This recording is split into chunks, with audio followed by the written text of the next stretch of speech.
So I'm Dr. Jason Lemieux, I'm a chiropractor and the owner of PhysioMed Oakville, and today we're talking about getting ready for golf season. So a lot of times when we talk about the prep for golf season, we're talking about what's going to let me hit the ball further, or what stretches do you need to do to not get hurt in golf or to play better golf.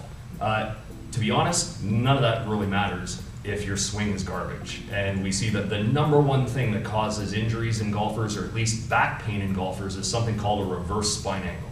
What that means is, it means you're inefficient at transferring energy. When you look at the best golfers in the world, when they get to the top of their backswing, if I'm a right-handed golfer and I'm hitting the ball that way, at the top of my backswing, I want my spine to be tilted that way. So I want my spine at the top of my swing to be facing away from my target.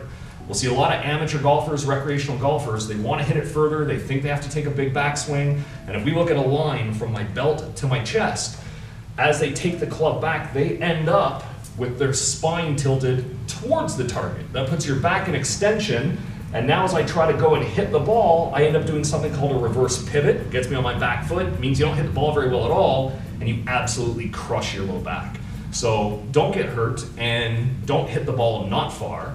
Let's try to play better golf and not get hurt. So we want to end up in a position where I load my trailing side and I get my body in a good position. So one of the reasons that happens is people's low back muscles will take over rather than their core. I don't keep my rib cage down. We think of the distance between the bottom of my rib cage and my pelvis.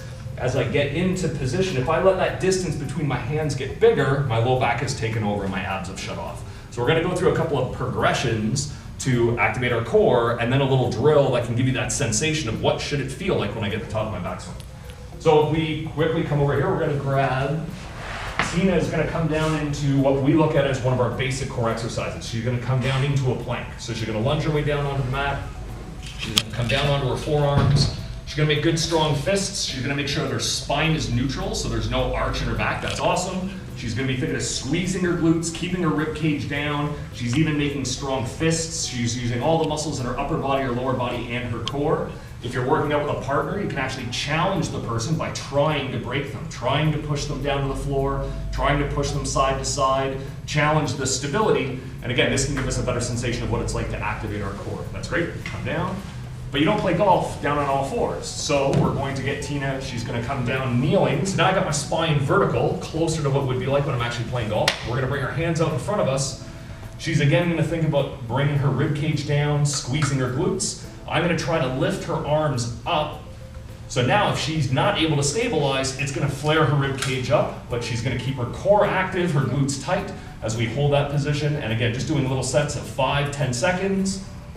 What do we feel doing most of the work as we hold ourselves in this position? My core. Good, excellent. So we're able to keep our spine stable. If you don't have a partner, you can go to a cable machine from the gym, pull down kind of a tricep rope or something that's going to want to lift you up, forcing you to have to feel what it's like to recruit your core to keep your spine stable. We can bring one leg out in front of us. Actually, let's switch legs.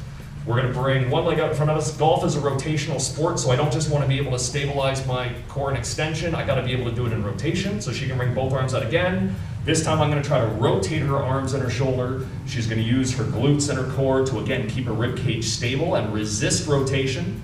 I got to learn how to throw the brakes on before I learn how to accelerate. So again, if we can stabilize that core, that's going to help to keep my back stable. Then we're going to come standing all the way up. And we're going to switch roles here. I'll demonstrate something. We're going to use this ball. So I'm going to have, Tina's going to hold the ball, or I can put it on a dumbbell rack or anything where it's about, mid rib cage height, and I'm going to stand so that it's just an inch or two outside my reach. I'm going to get down into a golf posture, and I'm going to make as though I got to my backswing, and I'm going to force myself to reach for the ball. So you can let go of the ball. So now as I hold the ball in this position, I've exaggerated what I want. My spine is definitely not tilting back towards the target, and I can feel as I have to reach for the ball what it's like to get my weight into my trailing hip and into my lower body.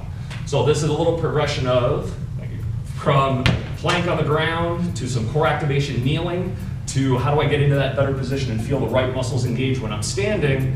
You can take that as part of your warm-up, get out to the range, don't try this brand new on the course, and start getting better feels of where do I need to be at the top of my backswing so I don't end up in that reverse spine angle, because if you do, it's a matter of when, not if, you're going to have back pain.